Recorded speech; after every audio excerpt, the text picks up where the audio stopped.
안녕하십니까. 동아일보에 있는 이정훈입니다. 자, 오늘 제목은 우크라이나 전쟁과 우리 그리고 방산으로 잡았습니다. 여기서 첫 번째 주제로는 러시아 영향권 안에서의 전쟁을 미국 등 서방은 즐긴다는 겁니다. 저는 이 전쟁이 상당히 오래 갈 것으로 보고요.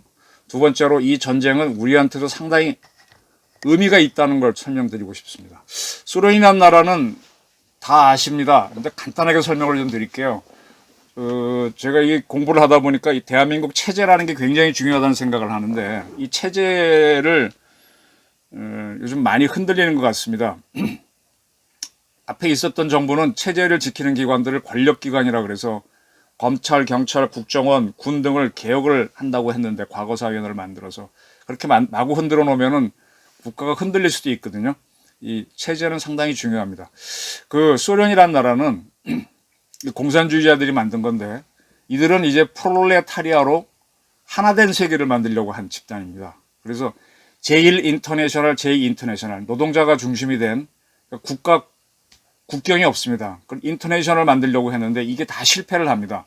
그러니까 이제 그때 러시아에서 활동하던 레닌이라는 사람은 야, 한꺼번에 하지 말고 각 국가별로 공산혁명을 한 다음에 합치자라고 합니다. 1917년에 볼셰비키, 러시아판 공산주의라고 보시면 되시죠. 혁명을 일으켜서 러시아 제국, 그때는 이제 왕이 아니고 황제가 있었는데 짜르가 있는 제국을 무너뜨립니다. 그리고 러시아 소비에트 사회주의 공화국, 이 공산주의자들은 군주정을 부인합니다. 반드시 공화정으로 가는데 그래서 소비에트 사회주의 공화국을 세웁니다. 그리고 나서 바로 옆 나라인 우크라이나, 벨로루시, 그 다음에 잡카카스라고 하는 나라도 각각 소비에트 사회주의 공화국을 만드는 혁명을 바로 일으키게 합니다. 그리고 나서 22년도에 이 네 나라가 모여서 소비에트 사회주의 공화국 연방인데 이 연방은 영어로 유니온입니다. 유니온. 그래서 소비에트는 S, 사회주의도 소셜리스트니까 S, 리퍼블릭의 공화국이죠. USSR을 만든 건데 이게 우리가 소련이라고 하죠. 그 다음에 36년도에 잡카카스가 지금 중앙아시아에 가면 그루지아, 아르메니아, 아르제바이잔으로 있는데 이 세 나라로 쪼개집니다. 이 세 나라를 포함해서 도합 12개 공화국이 들어와서 15개 공화국으로 소련이 완성됩니다. 그게 소련이란 나라고요. 소련이란 나라는 간단하게 설명하면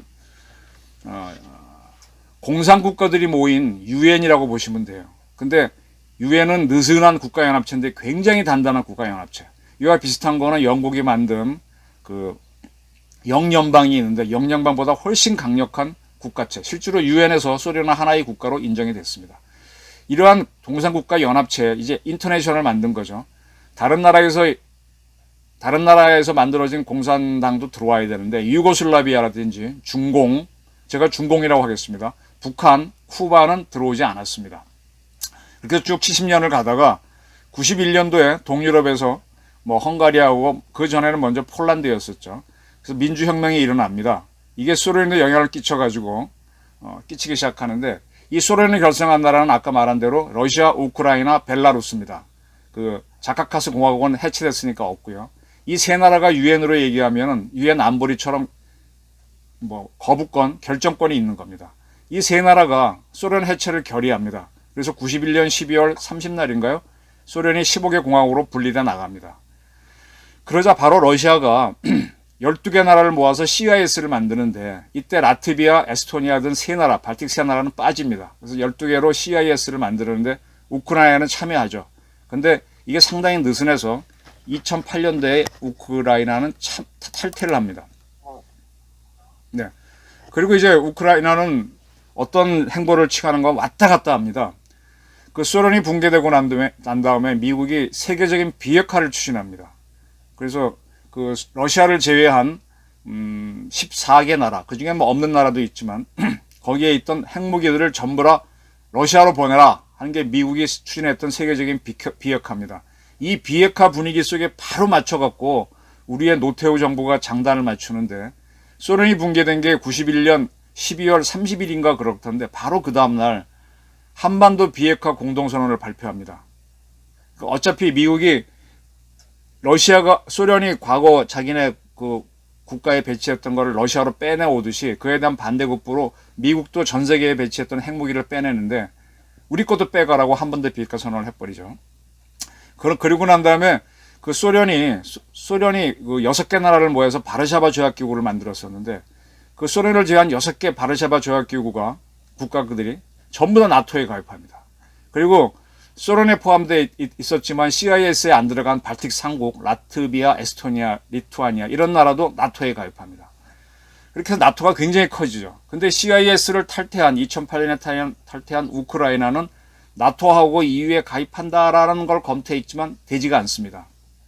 그러면서 이 우크라이나는 중립국도 아닌데 동맹체가 없이 존재하다 보니까 이 나라가 정치적으로 내부적으로 왔다 갔다 합니다. 이건 나중에 우리나라하고 비교하는데 큰 참고가 될 겁니다. 그러면서 이 우크라이나는 자기네가 갖고 있는 자원을 판매해서 돈만 추구하는 아주 좀 왔다 갔다 하는 모습을 보이죠. 이 우크라이나의 드네프르 지역, 지금 돈바스 지역의 드네프르스 주하고 또 무슨 주가 있는데 그 드네프르 주의 유즈마슈라고 하는 지역에 공장이 있는데 과거 소련은 거기서 ICBM을 제작했었습니다.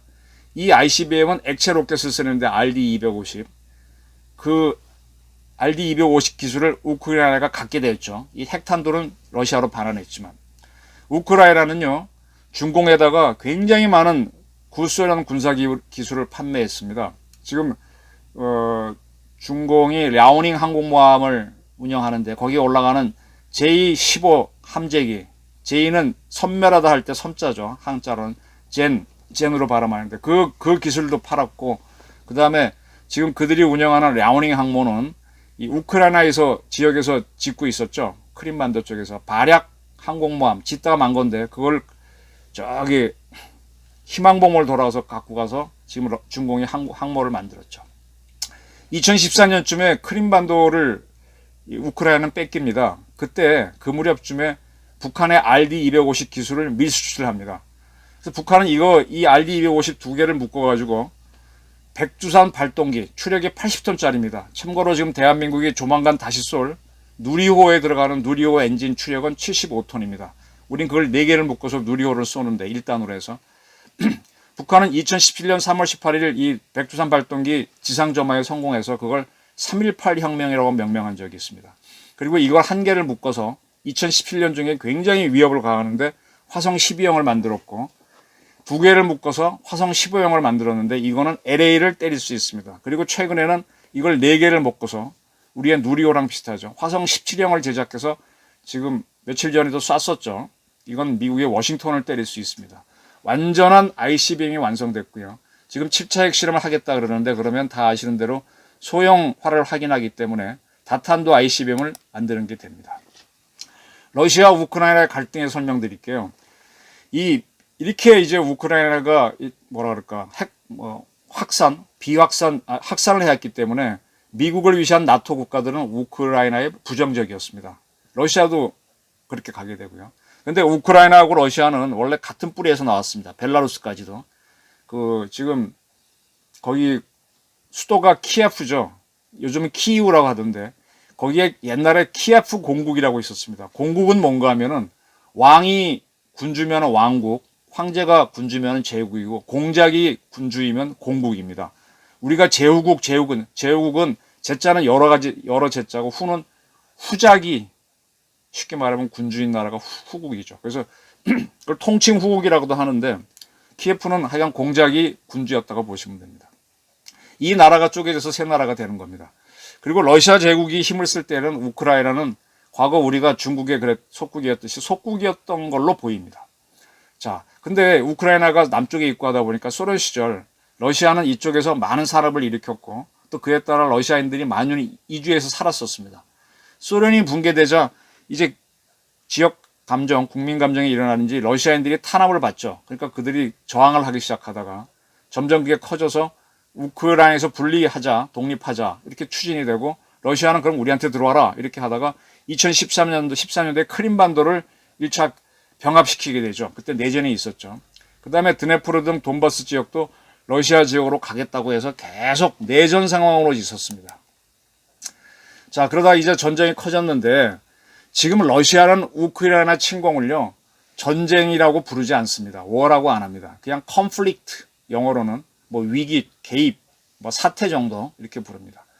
그래서 왜 들어갔는가 하면 돈바스 지역에서 러시아계하고 우크라이나계가 계속 싸웠으니까 그 내전을 막고 러시아인들을 보호하면서 그 지역 사람들 중에 러시아인 우크라이나인데 국민투표를 통해서 뭐 독립을 한다, 러시아로 들어간다, 우크라이나에 있겠다 그런 결정을 하겠다는 식으로 개입했기 때문에 지금 들어간 군대는 침략군이 아닌 국제평화유지군으로 들어갔습니다.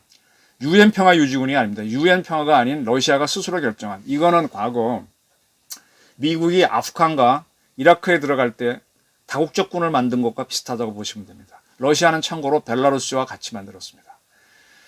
자, 이건 무슨 얘기인가 하면은 그 우크라이나 문제에 러시아가 개입하는 거는 우크라이나는 어쨌든 러시아의 정치, 문화, 영역권 안에 있다는 뜻입니다. 우크라이나는 나토의 회원국이 아니죠. 그러니까 미국은 나토와 함께 이 지역에 참전을 하지 않고 있습니다. 그러나 러시아가 이 전쟁을 오래 끌어서 힘들어지도록 자꾸 수석이고 있습니다. 무기를 지원하고 있죠. 제블린이라든지 스팅어라든지 장기화되도록 유도합니다. 그래서 장기화되면 러시아하고 우크라이나는 완전히 문화적으로도 결별하고 떨어져 나가겠죠. 이렇게 되면은 스웨덴과 핀란드가 과거 소련이나 러시아 영향권이 있었는데 최근 쭉 지나면서 한 100년에 걸쳐 지나면서 이번에 나토에 들어간다고 하면서 완전 결별하는 거죠. 이렇게 대단한 장기수를 두고 있는 겁니다. 우크라이나 전쟁에서 러시아의 실수는 서둘렀다는 겁니다. 6.25 전쟁 때 북한이 했던 게 우리나라 대한민국 수도 서울을 굉장히 빨리 점령해서 이 대한민국을 대표하는 사람들이 국회의원이죠. 그때 이제 50선거를 통해서 그때 국회의원 임기는 2년이었습니다. 2대 국회가 50년에 만들었거든요. 48년도에 첫 번째 국회고. 그 사람들을 체포해서 모아갖고 국회에서 대한민국이 조선민주주의 공화국에 들어가겠다 결의하면 끝나는 거거든요. 그걸 추진했는데 그래서 서울을 점령했는데 국회의원들이 대부분 도망가고 뭐 잡지 못했고 국회를 결성할 수가 안 되니까 그다음부터 다시 쫙 부산까지 밀고 가는 작전을 했었죠. 러시아가 비슷하게 했습니다. 벨라루스를 통해서 가까우니까 바로 키이우로 기동부대를 투입해서 점령하려고 그랬죠. 그랬다가 라스푸티차, 그때가 이제 겨울이 끝나서 얼음이 녹으니까 해동기 진흙밭에 걸려갖고 애를 먹었죠. 그리고 미국이 모든 감시 정찰 자산을 동원해서 획득한 정보를 제공하니까, 그리고 나토와 미국이 제공한 제블린, 뭐 스팅어, 또 영국의 또 무슨 대전차 미사일, 이게 위력 발휘하면서 줄줄이 돈자가 돼버렸죠. 러시아 무기의 맹점은 굉장히 많았습니다. 맞기만 하면 터져 나오는 탱크라든지, 그 다음에 결정적으로는 보급 체계가 아주 문제였었죠. 우리 군에서도 모든 부대에다가 이렇게 비상식량, 건빵을 저장하고 있습니다. 한 1년에 한 번씩 그걸 꺼내서 먹고 새로 저장하는데, 이 친구들은 러시아는 전쟁 안 하는 군대니까 그걸 안 했던 모양이죠. 비상식량이 20년짜리가 나왔다는 거잖아요.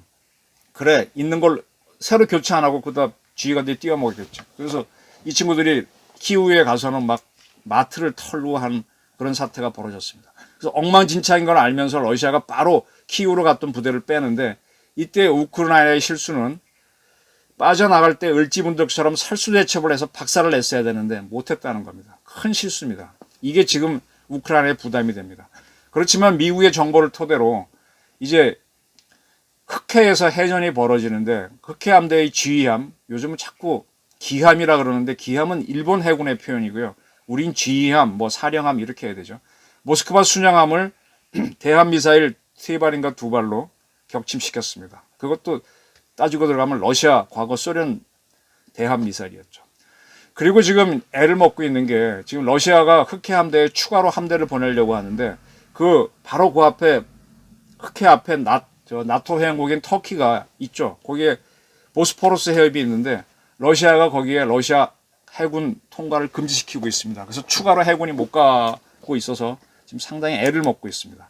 이런 상태에서 키위에서 빠져나온 러시아는 자기네 국경을 맞대고 있는 돈바스를 확실히 차지하겠다 그래서 육군을 총력을 다해서 진군시키고 있고요. 바로 그 지역은 또 러시아랑 접경 지역이라서 러시아가 보급하기도 유리하고 병력을 보내기도 유리합니다. 또 키이우로 갈 때처럼 마구 공격도 받지 않습니다. 방어에도 편리하죠. 그리고 나서 키이우라든지 우크라이나 주요 도시에는 이스칸데르 같은 미사일을 때려서 그 지역이 돈바스를 지원하는 걸 차단하고 있습니다. 계속 들어가고 있죠. 그리고 해전도 이제 배로 들어갔다가는 당하니까 미사일로 주요 해안 도시를 때리는 식으로 합니다. 그리고 나서 그들의 해병대 같은 부대를 주요 해안 도시에 상륙시켜서 지금 작전은 빤합니다. 돈바스 지역을 완전 차지하고 흑해의 해안 주요 도시를 차지한 상태에서 일단 전쟁을 끝내보자. 무력으로 차지하자. 이거는 이제 북한이 낙동강까지 밀고 내려간 것과 비슷한데 그때는 그들은 완전 점령이었지만 러시아는 키이우를 제외하고 우크라이나를 분단시키겠다는 그런 걸로 보입니다. 자, 땅 따먹기 싸움으로 변경됐죠. 근데 우크라이나는 러시아한테 이기기는 어렵습니다. 여기에서 이걸 뒤집으려면은 지금 형편만 보게 되면 우크라이나가 러시아 쳐들어가도 됩니다. 미군이 조금만 도와주면 가능한데 이럴 경우에 러시아가 바로 전술핵을 사용할 수가 있습니다. 이것 때문에 우크라이나는 러시아로 진공을 못합니다. 러시아는 지금 전혀 방어하지 않고 공격만 하고 있기 때문에 때리면 되는데 러시아가 전술핵을 사용할 수 있다는 게 굉장히 부담스러운 조건입니다. 이건 앞으로 우리 문제와도 연결이 됩니다. 자, 이 전쟁에서 러시아가 실패한다면은 러시아는 자기 문화권, 정치 문화권에 있던 세력 하나가 놓칩니다. 그리고 그걸 하지 않기 위해서 돈바스라도 차지하기 위해서 끝까지 갑니다.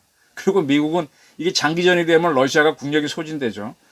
소련이 붕괴된 것이 미국과 그 중거리 핵협정, 중거리 핵협정 맺기 전까지 계속 SDI 경쟁했지 않습니까? 그 MD로 가는 시스템, 그 경쟁하다가 암수 레이스에서 국력이 소진되면서 바르샤바 조약기구를 못 도와주고 하다 보니까 무너지게 되는 거잖아요. 그러니까 이번에 아마 러시아는 또 아마 국력이 소진되도록 계속 싸우게 할 겁니다. 또 우크라이나도 지금 감정이 굉장히 고양돼 갖고 러시아가 지금 차지한 돈바스 해안 지역 돌려줘야만 정전할 수 있다라고 합니다. 그래서 이 전쟁은 오래 가고요. 참고로 지금 코로나로 한 3년째 세계 경제가 죽었었지 않습니까? 저는 이제 몇몇 미국 친구들 만나보면 경제가 침체됐을 때는 적당한 크기의 전쟁을 돌리면 된다라는 게 미국의 일반적인 시각입니다. 지금 우크라이나 전쟁 때문에 세계 경제가 돌아가는 형세가 있기 때문에 아마 이 전쟁은 상당히 오래될 겁니다. 자, 이렇게 해서 어찌됐든 우크라이나가 분단이 되든 뭐가 되든 문화권에서 벗어나면 그때부터는 이 나라가 해야 되는 게 네이션 빌딩입니다. 네이션 빌딩은 우리 이승만 대통령이 했던 걸 기억하시면 됩니다. 그 이전에 우리는 군주국이었는데 완전히 공화국, 그리고 미국이라고 하는 새로운 문화권에 들어가서 전혀 다른 국가를 만든 게 네이션 빌딩입니다. 유럽 역사를 잠깐 설명하면요. 베스트팔렌 조약을 들어보셨을 겁니다. 1600년대에 있었던 건데 유럽이 그 전까지는 거대한 종교로서는 하나의 나라였습니다. 신성 로마 제국을 이었다고 보셔도 되고요. 그래서 그 신성 로마 제국보다는 교황에 의해서 하나로 나라가 돼 있었는데 모든 나라가 지금 얘기하면 천주교를 믿어야 되는 거죠. 근데 그때쯤 각 나라에서는 영국은 성공회, 뭐 독일에서는 지금 신교, 기독교라고 하는 거 이런 게 막 각자 종교 개혁에서 막 일어나서 그쪽으로 가죠. 그래서 각 나라가 스스로 이 종교 전쟁이 일어납니다. 이 종교 전쟁을 끝내면서 맺는 조약이 베스트팔렌 조약인데 그때 각 나라가 종교는 스스로 결정한다라고 합니다. 그때부터 그 유럽에는 제국도 있었고 왕국도 있었고 공국도 있었고 뭐 이런 나라들이 그래 국가 간에 왕국부터 서열이 있는 게 아니라 대등하다, 정치적으로 대등하다라는 게 베스트팔렌 조약이 되는 거죠. 그 다음부터 이제 모든 나라가 제국이 결정하면 왕국, 공국이 따라가는 게 아니라 종교적으로 따라가는 게 아니라 그래 니들이 뭐 제국이라도 우리나라랑 조약을 맺고 대등하게 하는 거야 하면서 근대적인 국제 정치가 열리는 거죠. 그게 베스트팔렌 조약입니다. 그게 만들어졌지만은 그러나 문화권이란 게 있어서 그 문화권 중심으로 또 단단히 뭉치면 군사동맹이 만들어집니다. 그럼 문화권에서 빠져나오려면은 조약으로는 못 빠져나오고 전쟁을 치르고 그 다음에 전쟁의 결과로 조약을 맺으면 빠져나오는 겁니다. 그러면 그런 나라들은 네이션 빌딩을 해야 되죠. 자, 이때 강대국이라고 하는 건 하나의 정치 문화권을 갖고 있는 세력인데 그 세력은 자기랑 경쟁하는 상대 문화권이 내전으로 와야 되면 질기죠.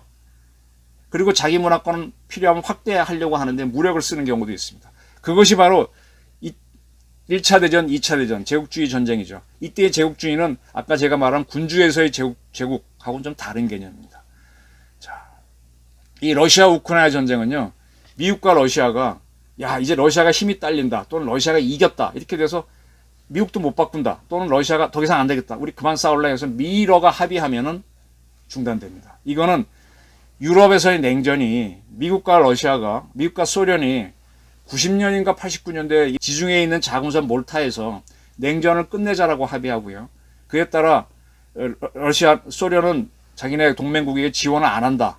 스스로 결정한다라는 합의를 하고 나니까 폴란드에서 일어나던 자유노조 운동이 마음대로 돌아가고 헝가리에서 내전이 일어나는 걸 못 막고 루마니아 사태를 못 막으면서 붕괴되는 겁니다. 그 다음에 그게 붕괴되고 미국과 소련이 다시 러시아가 자 우리 이 사태를 끝내고 비핵화하자라고 하면서 더 이상의 동유럽 민주혁명이 확산이 안 되는 거죠.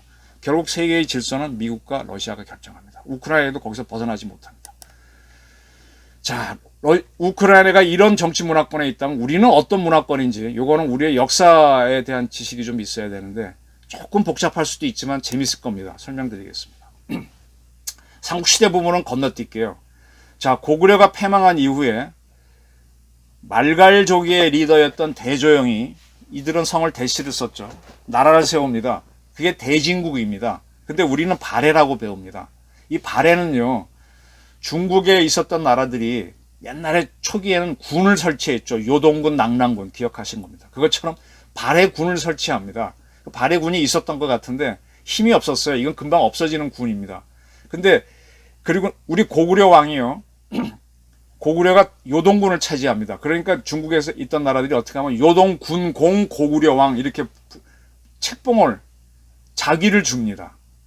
요동군은 이미 없어졌어요. 고구려가 먹어서. 근데 요동군공, 뭐 요동군왕, 요동군공, 고구려왕 이렇게 합니다.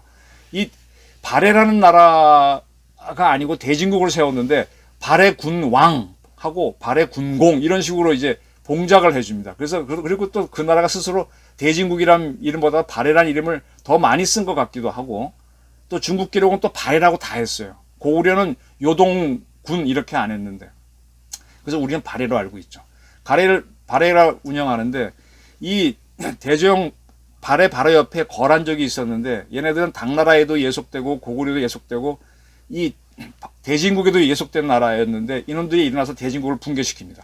그러한 시기가 이제 우리나라에서는 신라가 끝나고 고려가 나올 때인데 고려가 신라 후삼국 통일을 하고 난 다음에 내가 고구려의 후예다. 고려랑 같은 이름을 쓴 거죠. 그러면서 대진국 영역으로 들어갑니다. 그래서 두 개 부닥칩니다. 거란하고. 그 결과 이제 여러분 잘 아시는 거란의 고구려 침경고려서 거란이 나중에 요나라가 되죠. 그래서 고려의 여자 요나라의 여요 전쟁을 3번 치릅니다. 그 중에 한 번은 개성도 함락되고 아주 치열하게 고려가 당하는데 결론적으로 서로 휴전을 맺게 되죠. 뭐 평화조약, 강화조약 맺었다고 됩니다. 서로 이기고 지는 게 없이 끝납니다. 그리고 나서 어떤 문제가 생기는가 하면 이 거란하고 고려 사이에 말갈이 그 후에 여진으로 이름이 바뀌는데 이 여진을 각자 통제하게 됩니다. 그래서 고려에 속하는 여진이 있고 요나라에 속하는 여진이 있습니다. 그 중에 요나라에 속하는 여진이 일어납니다. 그리고 그들이 금나라를 세우는데 이들이 바로 아골타 세력입니다. 아구타라고 하죠. 금나라를 세우고 요나라를 무너뜨립니다. 그때까지 이제 고려는 이쪽 여진을 지배했는데 그 고려는 내가 부모국이다 그랬고 걔네는 자식국이라고 해서 완전히 우리가 군신관계보다 더 센 관계를 요구했는데 이 아고타의 금나라가 내가 임금이고 네가 신하가 돼 라고 하는데 고려가 야 요나라와의 싸움도 힘들었는데 어렵겠다 해서 받아들입니다. 그래서 우리가 정치 문화적으로 금나라에 편입이 됩니다. 이때 가장 반발했던 사람이 고려의 묘청입니다. 묘청은 야 우리 북쪽 수도인 서경에 가서 쟤네랑 싸우자고 주장합니다. 금나라를 정벌하자고 하는데 실패하죠. 그건 아마 국사 시간에 다 기억나실 겁니다. 그래서 금이 있고 우리가 군신관계로 약간 예속된 상태로 가는데 이때 몽골족이 또 일어납니다. 그리고 이 몽골족이 그 유명한 징기스칸이죠. 그래서 금나라를 멸망시키고 중국 대륙에 있던 송나라를 멸망시킵니다. 그리고 고려를 치는데 고려가 27년간인가 전쟁을 합니다. 아주 7번 쳐들어보죠. 그래서 이걸 고려와 몽골 전쟁, 여몽전쟁이라고 우린 배우는데 이 과정에서 고려가 오도 양계, 북쪽에 2개의 세계할 때 개자를 쓰는 전방 지역이 있고 남쪽에 5개 도가 있는데 이 양계가 북계하고 동계입니다. 그걸 서북면이라고도 하고 동북면이라고 하는데 그걸 뺏깁니다. 이 동북면에 있던 유명한 사람이 나중에 이성계입니다. 그리고 나서 이걸 뺏기고 난 다음에 고려가 항복을 합니다. 이때부터 가장 우리 역사에서 비극이 일어나는데 원나라가 직접 관리를 보내서 고려를 통치합니다. 그 관리들을 세칭 다루가치라고 합니다. 고려가 차치권이 없습니다. 이거는 우리가 일제 식민지가 됐을 때 총독을 일본이 보낸 거와 같은 결과입니다. 우리가 병합이 되는 겁니다. 그럼 고려왕은 뭐냐? 통치권이 없으니까 그냥 귀족으로 있는 거예요. 공작, 자작처럼. 그래서 원나라 황실의 여자하고 혼인하는 존재가 됩니다. 그때부터는 그냥 자기 왕은 통치하려는 왕이 아니고 충녀랑 충선왕청으로 자기를 받는 왕이 되는 거죠. 그러면 우리는 지금 금나라 정치 문화권에 있다가 원나라 문화권으로 완전히 편입되고 사실상 그 나라의 일부가 된 거죠. 그러다가 이제 고민왕이 이 북계하고 동계를 빼앗겼는데 동계를 수복하죠. 그러면서 원나라와 싸웁니다. 그러다가 완전한 독립을 못하는데 그때 중국 대륙에서는 주원장이 명나라를 일으키면서 원화를 계속 밀어냅니다. 원이 이제 몽골로 밀려나죠. 그러면서 고려에 대해서 계속 우리한테 우리의 일부 피합병지로 있을 것을 요구합니다. 이게 문제가 됩니다. 그때 이제 고려의 실세인 최영이 명나라 인정 못하겠다고 명을 치자고 합니다. 이게 우리가 아는 요동정벌입니다. 근데 명나라를 치게 되면은 또 식민지가 된다고 판단한 동계 출신, 아까 동북면 출신의 이성계는 명령을 받고 출동을 하다가 위화돼서 회군하죠. 그리고 들어와서 최영을 죽입니다. 그리고 고려의 왕을 죽이고 그렇게 나갑니다. 그리고 나서 그런데도 이제 그리고 우리 절대 명과 안 싸워. 우리 너랑 잘 지낼 거야 하는데 명이 굉장히 의심을 해서 나중에 이방원이가 군주를 할 때도 계속 조선이 말을 갖다 바치고 왜냐하면 기동부대를 없애야 되죠. 그다음에 쇠붙이를 굉장히 갖다 바쳤습니다. 이거는 조선실록에 보면 많이 나옵니다. 그리고 나서 이성계가 이제 내가 아예 고려를 바꾸겠어 하고 새 나라를 만듭니다. 그 만들었다는 뜻으로 그 다음에 뭘 하는가 하면요. 이 아까 고려의 동계 출신이라고 그랬죠. 동계의 우리를 얘기하면 도청 소리지격이란 도시가 환영이라는 곳입니다. 환영 출신이거든요. 그래서 이성계가 내가 새로운 나라를 세웠는데 우리 국호를 환영으로 할까 아니면 조선으로 할까 이렇게 묻습니다. 주원장한테. 그 주원장이 조선을 택해 줍니다. 이유는 뭐냐? 옛날에 중국 사람인 기자가 동쪽으로 가서 기자조선을 세웠다라는 게 중국 기록에 많거든요. 기자조선. 우린 단군조선만 알고 있죠. 단군조선 끝난 다음에 기자조선이 있었던 걸로 보이고 기자조선의 마지막 군주가 준왕입니다. 준왕을 역시 중국에서 온 위만이 뒤집었고 위만조선을 세우고 위만조선을 한나라 그 유명한 무제가 쳐들어와서 무너뜨리고 한사건을 세우게 됩니다. 그래서 조선을 하라 그러니까 네 하고 조선을 건국합니다. 그러면은 이제 과거에 요동왕, 요동궁공 하듯이 또는 이렇게 자기를 줘야 되는데 자기를 안 줘요. 애를 먹이는 거죠. 그래서 이성계가 있다가 자기 아들한테 줬다가 정종이 이제 자기 동생한테 다시 양위를 하면서 이방원이 왕이 되죠. 3대 왕이 취임했을 때 그때 비로소 조선왕으로 자기를 줍니다. 책봉을 합니다. 그래서 조선은 고려와 달리 명의 일부가 되지 않으면서 조공국이 되는 거죠. 싸우지 않고 고려가 금나라한테 군신관계 맺은 거랑 비슷한 그런 관계가 되는 겁니다. 정치적으로는 독립했지만 속국이 되는 거죠. 이렇게 해서 이제 조선이 존재하다가 그때 이제 명나라가 대부분의 여진족을 관리합니다. 그 관리하기 위해서 우리로 얘기하면 육군의 일군사령부 또는 군당 같은 걸 만드는데 그게 건주위라고 하는 사령부입니다. 건주위가 전체 여진을 관리하는데 거기에 있던 여진을 건주여진이라고 하는데 그리고 일부 여진족 세력을 두만강에 있는 건 조선이 관리합니다. 이 조선은 그건 넘어가겠습니다. 이 건주여진에서 부족장 중에 누르하치라는 사람이 있는데 그가 일어나서 후금을 세웁니다. 그리고 이 북방민족들은 우리나라에서는 군주를 과거에는 임금이라고 그랬죠. 왕은 중국이 준 자기고 저쪽 사람들은 칸이라 그랬는데 징기스 칸, 누르하치 칸. 그 다음에 그 아들은 홍타이지 칸. 이 홍타이지 칸 때 조선을 쳐들어옵니다. 왜냐? 조선은 임진왜란 때 명이 도와줬으니까 이 후금에 반대하죠. 근데 홍타이지 칸 공격받아서 항복합니다. 이게 병자호란입니다. 그리고 요구 조건인 군신관계 예합니다. 삼전도에 굴복하죠. 그러면 다시 우리는 명에서 이때 국호를 청으로 바꾸는데 청의 정치문화권으로 이동합니다. 근데 이 청은 특이하게 관리를 파견하지 않고 너희 직접 자치해 이렇게 지내서 한 200년이 흘러갑니다. 1875년에 그 전에 일본이 페리오 미국에서 그 함대가 와서 강제 개항하면서 급속하게 근대화가 되죠. 그러한 일본이 운양호를 우리로 보냅니다. 그때까지 우리는 이제 임진왜란 이후에 약간 제한된 무역을 하면서 일본과 관계를 거의 단절하고 지냈습니다. 약간의 무역을 하고 외교는 했습니다만 정식으로 이제 근대식 조약을 맺고 하자고 운양호를 보내는데 이게 강화도하고 본토 사이 그 사이로 오는데 우리가 포를 쏘죠. 근데 우리 포는 짧아서 안 맞고 얘네가 우리를 박살내죠. 그렇게 하면서 너 우리를 쳤어? 그러니까 돈 내놔 하고 강화 조약을 맺자고 하는 게 그게 강화도 조약입니다. 일종의 전쟁 같은 걸로 하고 이제 받아내는데 그때 주요한 내용이 들어간 게 조선은 독립국이다 이런 표현이 들어갑니다. 이렇게 해서 조선은 청으로부터 독립한 것처럼 일본에 의해서 되면서 그때가 이제 민씨 정권, 민비 세력이 힘을 쓸 텐데 일본이 들어와서 청을 밀어내는 형태가 청은 직접 지배를 안 했으니까 없었지만 일본식 체제로 확 바뀝니다. 조선이. 문화권 이동이 또 되는 거죠. 그러면서 이제 일본이 뭘 키우는가 하면은 새로운 군대인 별기군, 신식군대를 키웁니다. 요란한 군복을 입고. 걔네들한테 우대를 하니까 구식군대인 조선군이 불만을 품고 반란을 일으킵니다. 그게 1881년에 이모군란입니다. 근데 이모군란 일으킨 조선군 세력들이 민씨 세력을 다 죽이고 일본인들 죽이고 일본군인 죽입니다. 그때 민비가 여주로 도망치죠. 도망쳐갖고 청나라의 도움을 요청합니다. 그러니까 청이 그걸 핑계로 조선에 들어와서 이 조선군을 작사를 내고 통제해버립니다. 그리고 이제 조선하고 근대식 병자호란처럼 그때는 그냥 군신관계 말로 했는데 이때는 처음 조약을 맺는데 그게 조선청, 조청, 수륙, 땅과 바다로 양민이 무역하는 협정. 이게 지금 얘기하면은 처음으로 국교를 트는 협정입니다. 근데 제가 협정이라고 썼는데 사실은 무역 장정입니다. 그때 중국은 이미 아편전쟁에서 지고 나서 남경조약이라고 자기네 표현이 조약이란 말을 썼어요.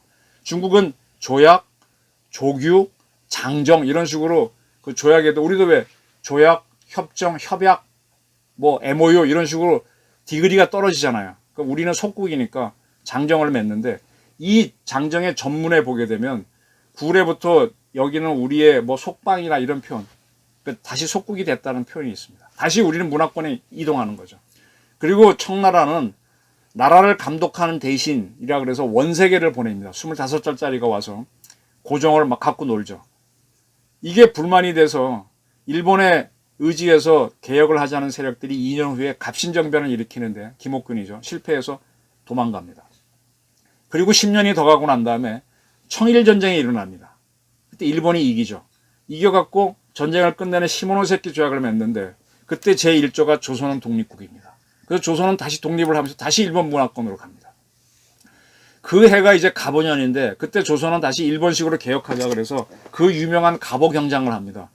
그때 조선은 구례의 법, 가장 대표적인 게 조선은 건국하면서부터 바다로 안 나간다가는 바다에 있자 금알금자 해금 정책을 펴는데 이걸 버립니다. 이 해금 정책 때문에 우리가 울릉도에도 사람이 안 살고 독도도 비워놔갖고 그 후에 일본이 들어와서 울릉도도 차지하고 독도도 차지했다가 문제가 됐습니다. 지금도 독도를 자꾸 시비가 붙는 게 원인이 여기 있는 거죠. 일본이 이렇게 권력을 잡고 난 다음에 이모군란 때 당한 게 있잖아요. 민비한테. 그래서 바로 이듬해에 민비를 살해합니다. 그게 을미년이어서 을미사변이죠. 그러니까 깜짝 놀란 고종이 자기 죽는다고 바로 이듬해 96년도에 러시아 공사관에 도망가는 아관 파천을 일으키죠. 그러니까 러시아에 의존하는 문화권 이동을 시도해 본 겁니다. 근데 결국은 본인이 기어 나오죠. 기어 나와서 그 이듬해 97년도에 일본의 압력으로 청으로부터 확실히 독립했다는 걸 확인하기 위해서 대한제국을 선포합니다. 그러면서 청나라의 관계를 끝냅니다. 그러나 일본으로부터 벗어나지 못하니까 1905년에 을사조약 맺어서 우리 외교권, 군사권 뺏기고 10년에 한일합방 조약 맺어서 일본에 들어갑니다.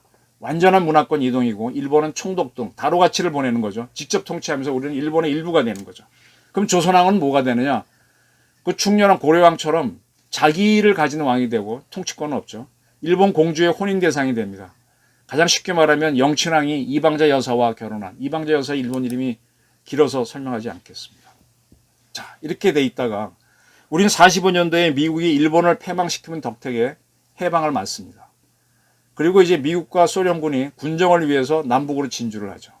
그리고 48년도에 남북은 각각 공화국을 세우면서 정보를 수립하는데 이게 제가 보기에는 우리 역사상 가장 거대한 문화권 이동입니다. 군주정을 끝내고 공화정으로 왔고 전혀 다른 한 번도 경험하지 못한 러시아와 미국이라는 세력이 들어왔으니까요.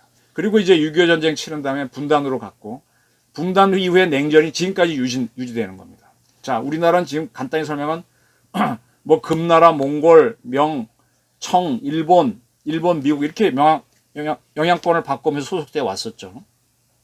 그리고 이제 우리가 이제 명도 그렇고 몽골도 그렇고 청도 그렇고 다 이거를 중국으로 보기는 문제인데 사실은 다른 나라입니다.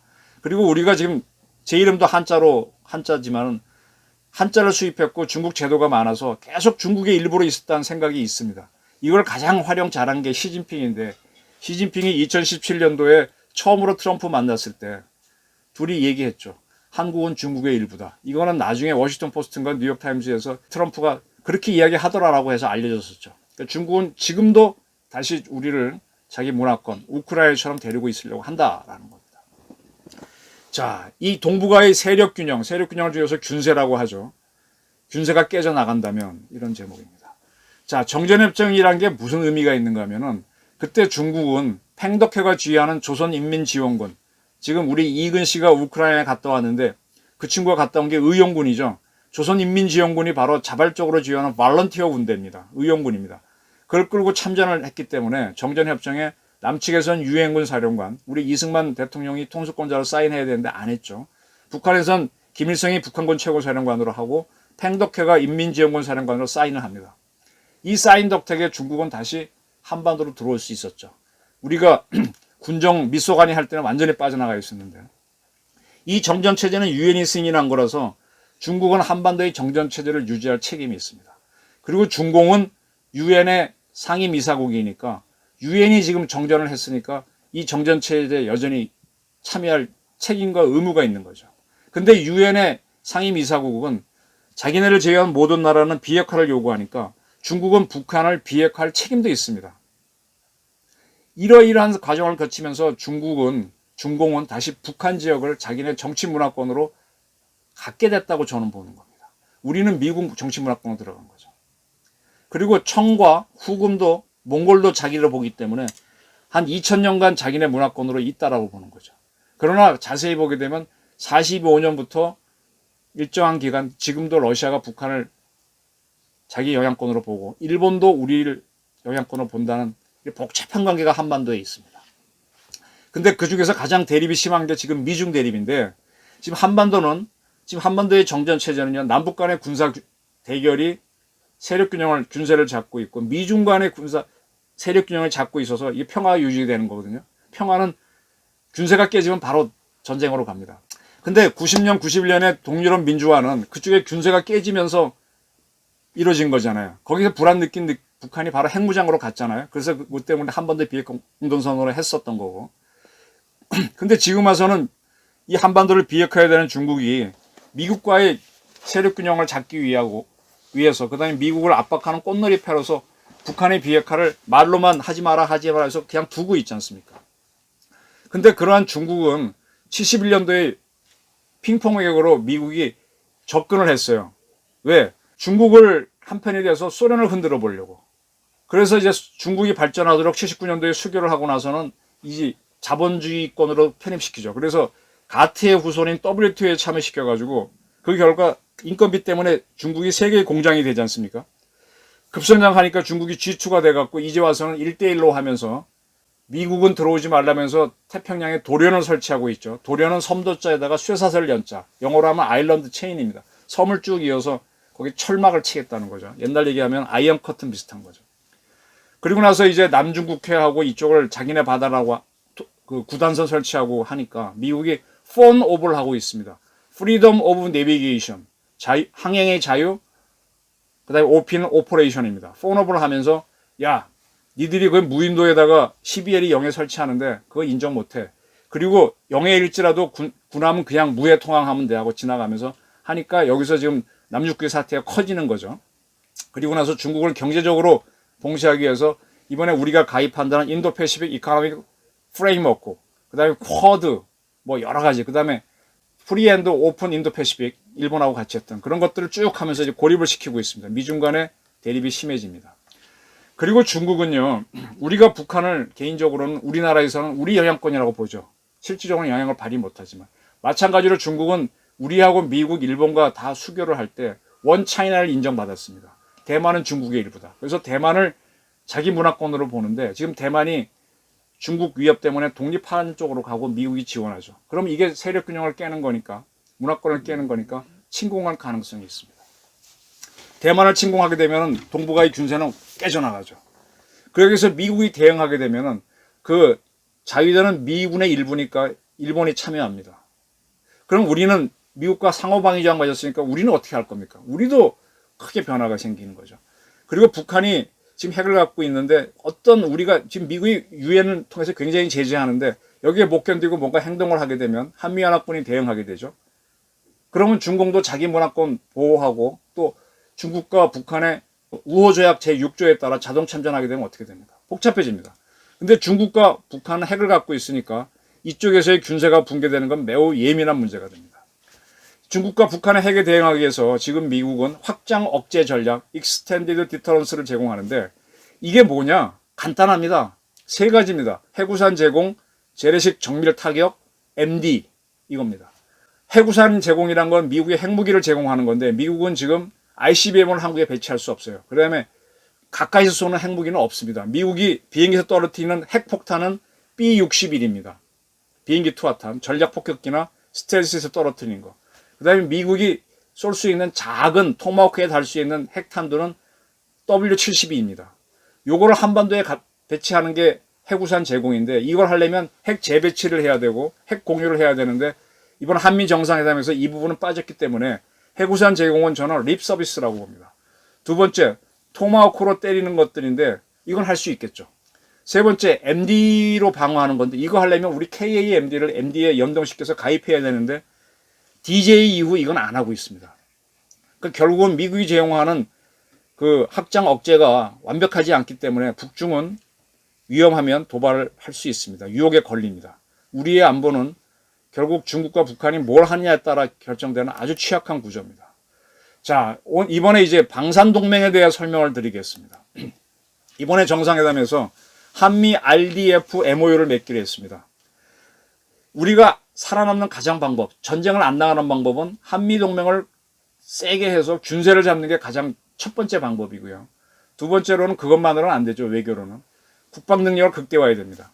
근데 또는 우리 훈련과 연합훈련과 자치훈련은 극대화해야 됩니다. 근데 그것만으로 안 됩니다. 우리 방산, K방산을 키워야 되는데 우리 K9 자주포, K2 전차, T50, KT1, 천궁2, 그 다음에 신군, 형공 다 하실 겁니다. 이런 것들이 지금 성공으로 가는 모델이 되고 있죠.